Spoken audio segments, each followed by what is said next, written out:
जी। Hello hello जी। कहाँ पे हो? लखनऊ। लखनऊ? हाँ। ये कहाँ पे है? लखनऊ नहीं जानती हो? नहीं। लखनऊ के बगल लखनऊ है। क्या कर रहे हैं वहाँ पे? लखनऊ यूनिवर्सिटी महाविद्यालय।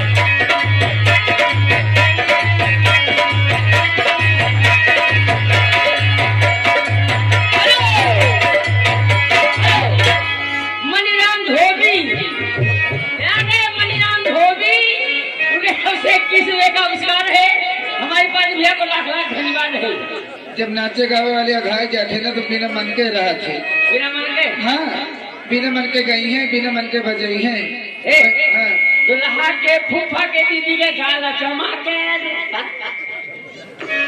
आइए कहना है।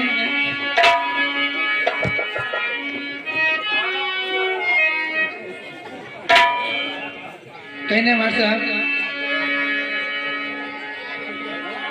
ठीक है, लीजिए भोजपुरी होगा।